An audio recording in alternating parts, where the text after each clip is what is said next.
अस्सलाम वालेकुम नाज़रीन, आप देख रहे हैं कि ये मेन पुल है जो कि कराची और बलूचिस्तान को मिलाती है।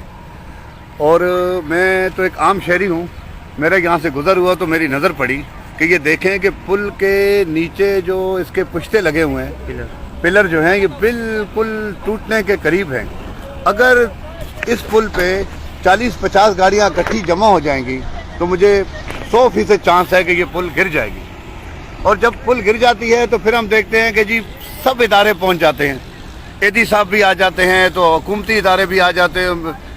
अब हम आपसे ये मुतालबा करते हैं कि इसको क्यों नहीं आप जो है ना वो निशानदेही इसकी क्यों नहीं करते, मीडिया वाले दूसरे तीसरे क्यों नहीं कर रहे?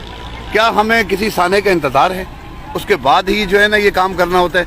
तो आप खुदारा हकाम बाला से मैं गुजारिश करता हूँ कि आप इस मसले को सीरियस लें और इसको देखें आके कि ये पुल जो है ना बिल्कुल गिरने के करीब है। खुदारा ऐसा ना हो कि 50-60 कीमती जाने ज़ाया और फिर आके ये काम हो तो फिर कुछ मुनासिब नहीं होता। मैं मीडिया मालकान और दूसरे जो भी हमारे एंकर परसाना जो इदारे हैं उनसे गुजारिश करता हूँ कि आप मेहरबानी करें और आके इसको देखें। ये मेन हब चौकी पुल, उसके नीचे ये जो पानी जा रहा है जहाँ से, ये जो पिलर है नीचे, ये देखें आप इनको कि बिल्कुल खस्ता हाल हैं और टूट चुके हैं, टूटने के करीब हैं।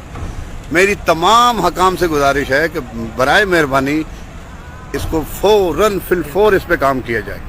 ऐसा ना हो कि हम बाद में जो है ना फिर पछताने के अलावा कुछ भी नहीं मिलता। बहुत शुक्रिया।